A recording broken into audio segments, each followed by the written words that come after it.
Muy buenos días, mi nombre es Miguel Morfe, docente, investigador universitario. Agradecerle primeramente a la universidad por la invitación nuevamente a compartir con todos ustedes nuestras reflexiones acerca de una temática prácticamente nueva para los venezolanos como es la migración. Segundo, agradecerles a ustedes por la paciencia. He visto, sí, eso ya todos lo sabemos, de los obstáculos que se presentan para tratar de aprender un poco más sobre este fenómeno migratorio, el internet, la luz. Y es por eso que yo valoro mucho estos programas que a pesar de todas esas dificultades se han mantenido.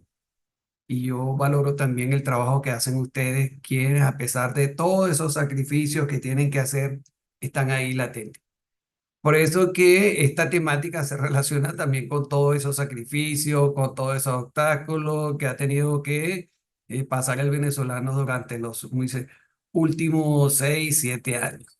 Bueno, ¿qué es lo que vamos a hablar en esta fase del diplomado?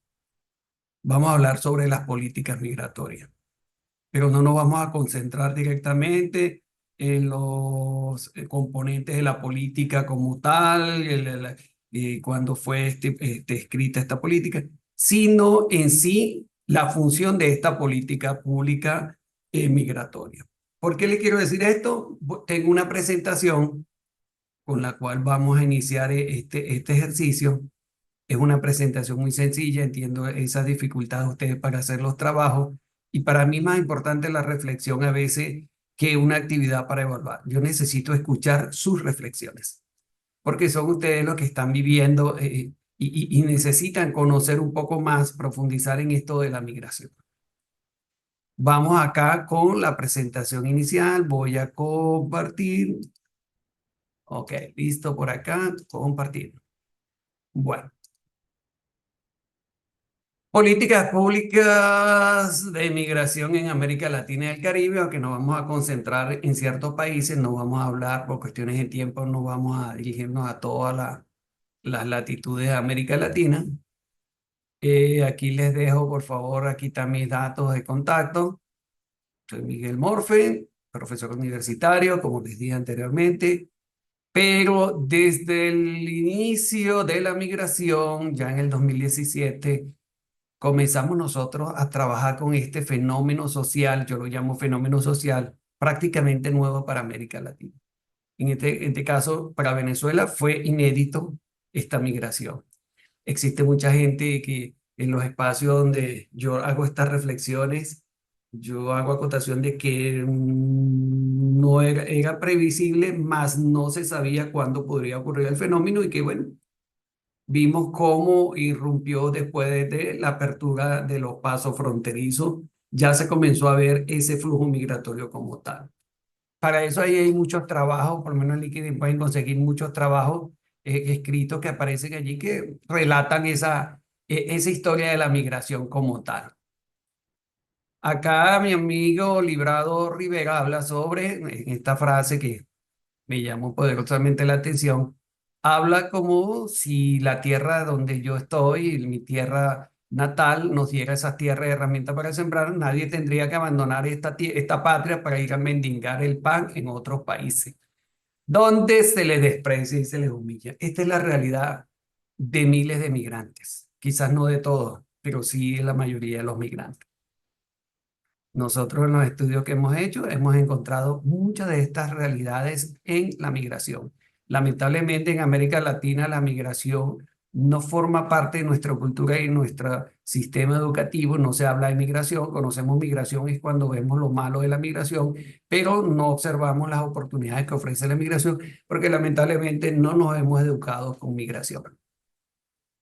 ¿Qué es lo que vamos a hacer durante este corto tiempo? Lamentablemente es corto, pero espero que sea fructífero desde mi punto de vista.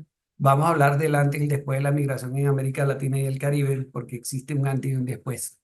Ese antes y después de la migración refiere al caso venezolano, porque cuando ustedes analizan la migración ha sido parte de la cotidianidad de la vida de los seres humanos, en América Latina ni se diga, No hay ningún país que esté exento de migración, de muchos connacionales que emigraron, que salieron, otros que entraron, de europeos que entraron, esa historia ya la conocemos. Pero lo que marcó la pauta en las políticas migratorias fue la crisis venezolana.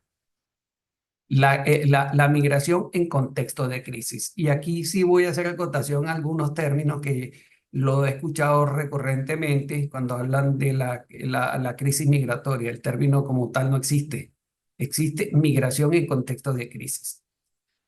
El otro, vamos a hablar del marco de la gobernanza para la migración internacional. Es un marco de gobernanza que tiene la OIM y varias instituciones ya asociadas como ACNUR. Ya se manejan y los gobiernos, gran parte de los gobiernos de América Latina firmaron este marco de gobernanza, es decir, que consideraron de que era pertinente considerar este marco de gobernanza. Y como tercer punto, vamos a hablar sobre estos desafíos en las realidades cambiantes de la migración y nos vamos a concentrar en 4 países: Chile, Perú, Ecuador y Colombia, que son los países más cercanos donde la experiencia de la migración la podemos tener a la mano. Sí le agradezco, sí, yo observando y entendiendo estos programas que son virtuales, los obstáculos que tienen para subir tanto material por el internet, por la velocidad, por la luz, bueno, en fin, tantas cositas que vamos a tratar de hacer lo más sencillo posible. Para eso necesito un poquito de motivación y creatividad. Creatividad yo nunca lo hago dentro con mis estudiantes, solicitarle un formato para la entrega de sus actividades. En la medida de sus posibilidades, si quieren dibujar, dibujan, si quieren escribir alguna nota, la escriben, una frase que describa lo que quieren hablar. No pido ensayo, no les voy a pedir un ensayo, no les voy a pedir un escrito, un informe como tal, un video tampoco. Si quieren tomarse una foto que represente también, si quieren tomar una imagen de internet y la colgan y que explican con un podcast, explican lo que quieren reflexionar, excelente. Así que tienen muchas formas de hacer la actividad. Vamos a hacer un foro, sí, un foro abierto, porque yo necesito escucharlos a ustedes. Necesito que ustedes me escriban allí, relaten, hagan preguntas con tranquilidad. Voy a estar, como dice, atentos a atenderlos. Y tenemos una entrega final de una actividad creativa referida a los 4 casos de los países que vamos a hablar. ¿Qué refiere esta actividad? Y se las voy adelantando para que vayan buscando. ¿Qué es lo que ocurre con, y ese ha sido el análisis que hemos venido haciendo el equipo de trabajo, de que las políticas públicas sí se transformaron a raíz de la crisis venezolana, pero se transformaron más que todo en un componente de control y seguridad? Controlar quiénes entran, quiénes salen, el tiempo de estadía, quién es residente, quién no es residente, pero no son unas políticas públicas integrales que permitan esa migración regular, organizada, tal como lo dice el marco de la gobernanza. Entonces, ahí hay una distorsión que uno ve cuando ve que la política solamente aborda un componente, hace énfasis en un componente, pero deja el componente social, el económico, el cultural, los deja de un lado, le da ciertas matices, pero cuando vemos casos como la gran cantidad de migrantes venezolanos que se encuentran en Colombia que no han logrado ingresar al mercado laboral. Entonces tú dices, algo está fallando y ese ejercicio lo terminamos de hacer ahorita y vimos cómo gran parte de los migrantes que se encuentran desempleados, primero por la ausencia de documentación, otros porque los mecanismos de inserción en el mercado laboral son más difíciles para los migrantes que para los nativos. Entonces, fíjense, empezamos a ver unas grietas que están ahí, unas fisuras que están en la política. Y es allí donde ustedes tienen que hacer énfasis, no en la política como tal, sino qué está pasando con esa política. ¿Ha servido o no ha servido? Desde el punto de vista académico, las políticas públicas no se evalúan, solamente se analizan.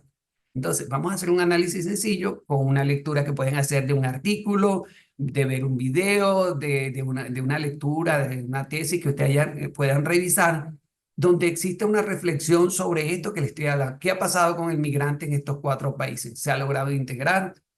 ¿Ha logrado ingresar al mercado laboral? ¿Ha logrado ingresar al sistema educativo, al sistema social, de seguridad social? Porque ese sería la finalidad, el propósito último de una política migratoria y no solo el control y resguardo ya de quién entra y quién sale de los migrantes.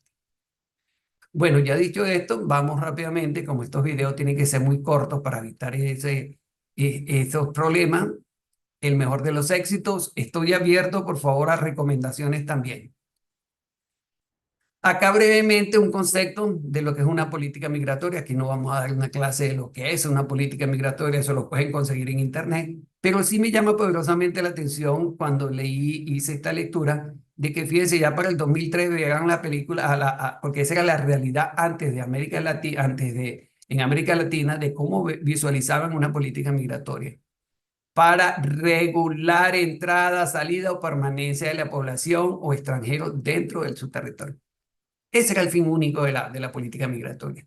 No existían unos componentes sociales para la integración porque no se vislumbraba una integración de los migrantes dentro de la propia América Latina, sino ya conocemos que América Latina ha sido una región expulsora de migrantes, más no receptora de migrantes. Pero bueno, cuando empezaron esos cambios, esta sentencia de la Corte Interamericana es el 2018.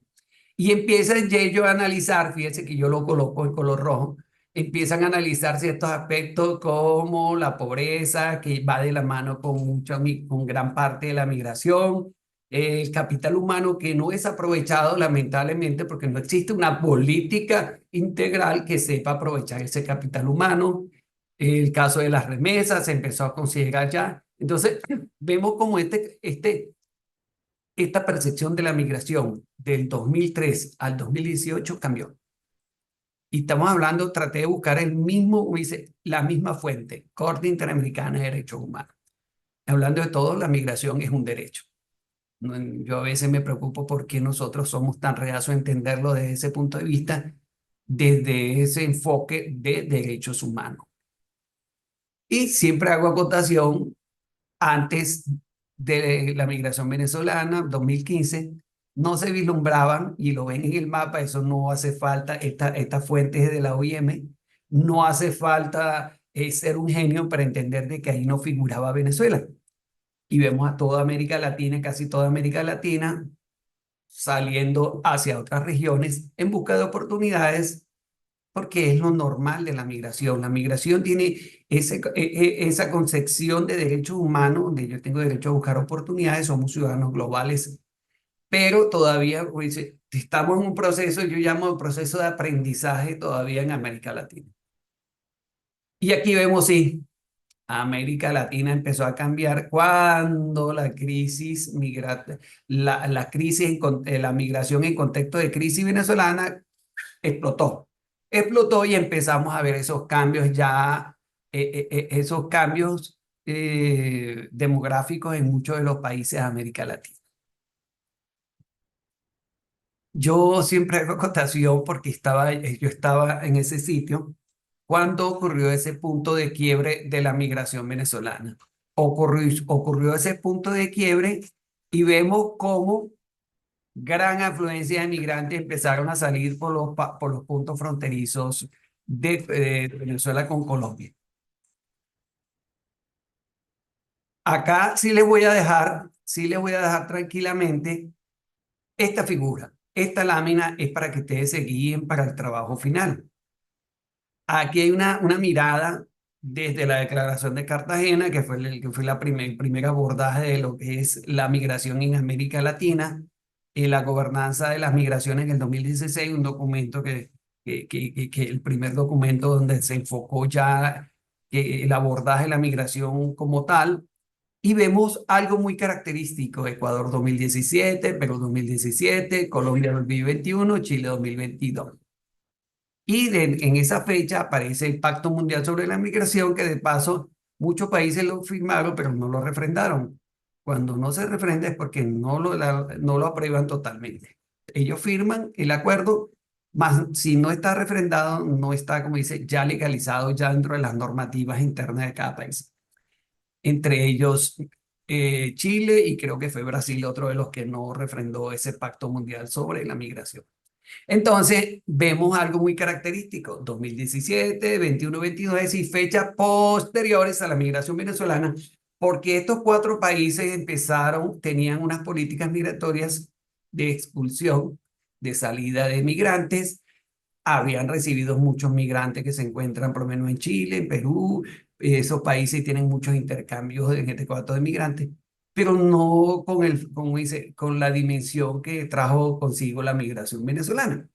Entonces, es interesante ver cómo empezamos a ver estos cambios en las políticas, porque empezaron ya a regular entradas y salidas, permanencia, es decir, que se convirtieron en instrumentos más regulatorios que de integración. ¿Por qué lo digo? ¿Por qué digo esto? Porque en el breve análisis que hemos hecho, no hemos, pues, es fácil agarrar la política dice muchas cosas, en el papel se aguanta muchas cosas, pero la realidad, cuando empezamos a ver la realidad de los migrantes en estos países han tenido muchísimos obstáculos para lograr integrarse. Quizás tenemos bonitas experiencias, pero también tenemos malas experiencias.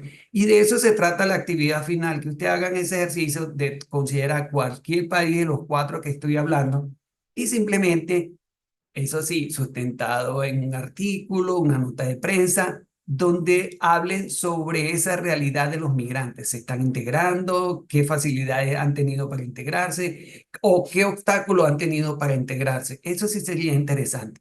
Porque ese es el fin último de la política migratoria, no solo el control de entrada y salida, sino la integración. Ese es el fin último, ya integrar al migrante como parte de la sociedad en los países de acogida. Si pueden revisar también dentro de sus lecturas lo que habla la Agenda 2030 sobre la migración, sí lo dice como un aspecto fundamental del desarrollo, porque así lo ven. La migración a lo largo de toda la historia ha sido parte del proceso de desarrollo de muchos países. Quienes lo han visto así, quienes lo ven como un problema, lamentablemente, allí donde ahí se presentan mayores obstáculos. Recuerdo una oportunidad que un ministro de Hacienda en Colombia lo dijo, que Colombia estaba apostando a una migración a largo plazo. Es decir, cuando ya se nivelen, ya por lo menos ya existan, bajen las causas que están incidiendo en esa salida de migrantes, gran parte van a regresar, pero gran parte también se van a quedar porque ya lograron establecerse, conseguir un empleo, fundamentar, ya crear su núcleo familiar, es decir, ya la migración, esa migración que queda son las que van a contribuir en el desarrollo del país. La inclusión de la migración establece un precedente, como lo dice, importante para lo que es la gobernanza, es decir, todo, una mirada ya más horizontal y no vertical desde gobierno hasta la migración, sino donde muchas instituciones, muchos actores pueden jugar un papel crucial en esto de la migración. La migración no es solo un rol del Estado, en este caso del Estado colombiano, ecuatoriano, peruano o chileno, no, es un trabajo de todo, de la empresa privada, de la iglesia, la ONG, la misma sociedad civil. Y mientras de esa manera se vea, yo creo que el proceso de integración se va a hacer mucho más viable. Cuando ustedes revisen lo que es cómo es el modelo de integración de los migrantes, van a encontrar muchas diferencias entre los países. Bueno, cada quien tiene su normativa, pero el fin último es que ese migrante que llegó de otra latitud logre integrarse como parte de esa sociedad, con sus deberes, con sus derechos, con todo lo que conlleva a ser ciudadano en un país de acogida. Bueno, por aquí vamos a dejar listo este video. Voy a hacerles dos videos más. Vamos a estar compartiendo otros videos más porque sí, yo quiero que queden estas referencias para que ustedes las puedan revisar. Puedan hacer los comentarios en el canal de YouTube. Bienvenidos sean. Yo siempre me ha gustado hacer ese tipo de trabajo porque es lo que va quedando, es lo que nos permite a veces estar comunicados. Esto es asincrónico, así que no estoy pidiendo que lo hagan en el momento, sino cuando tengan ese espacio donde puedan reflexionar, sentarse, pero eso sí, traten de hacer sus reflexiones, no sus reflexiones sustentadas, fundamentadas en cifras, en hechos noticiosos, en artículos, en reseñas a veces que aparecen en las redes sociales, pero créense, hagan su reflexión sobre eso que estamos hablando. Verdaderamente han servido las políticas, han servido para controlar, para regular, pero han servido para integrar al migrante. Para mí, yo creo que ese es el meollo, ese propósito final de la migración, porque la lógica es que ese migrante logre integrarse activamente dentro de la economía, dentro de la sociedad del país de acogida. Bueno, hasta aquí por esta primera oportunidad. Ya antes del fin de semana, si Dios quiere, van a tener un segundo video hablando sobre lo que es ese marco de la gobernanza migratoria. Un placer estar con ustedes, por eso me alegro mucho, créanme, valoro lo que están haciendo, porque primero soy venezolano, también soy inmigrante y muchas de esas cositas que han vivido los migrantes y que hemos relatado muchos trabajos, en muchas experiencias, a veces duelen, a veces dan risa, pero esto es una experiencia. Esto ha sido una nueva experiencia no esperada, no planificada como tal, pero en la que se han visto sumergidos muchos migrantes que salieron sin ningún tipo de planificación y al salir sin planificación, sin un proyecto migratorio bastante ya definido, han tenido muchos obstáculos. Usted no sabe cuántos obstáculos han tenido los migrantes para lograr integrarse plenamente dentro de los países de acogida. Y eso es un proceso bastante largo. Créanme que no es llegar y establecerse y comenzar a trabajar, no, es un proceso que tarda. Es un proceso que tarda hasta que usted no obtenga la ciudadanía, no está integrado plenamente. Simplemente es un migrante que está allí con una residencia, pero no está integrado totalmente porque siempre es visto como un migrante y más cuando los hechos de xenofobia que estamos viendo, donde eso ha frenado, esos estereotipos han frenado mucho ese proceso de integración. Luego le comentaré varias experiencias que hemos tenido con procesos de integración inmigrante que se están tratando con varias organizaciones a lo largo de todo, como dice, de todo el eje fronterizo colombo-venezolano, en muchos aspectos, en La Guajira, en Cúcuta, en Arauca, donde esas experiencias han sido significativas porque son nuevas que anteriormente no se hablaba de esos procesos de integración porque no existía el fenómeno como tal. Bueno, hasta aquí por hoy, estamos a la orden. Muchísimas gracias y por favor no duden en escribirme, en plantearme sus inquietudes, cualquier aporte que ustedes puedan hacer, una recomendación, bienvenido sea. Este es un espacio para todos. Muchísimas gracias.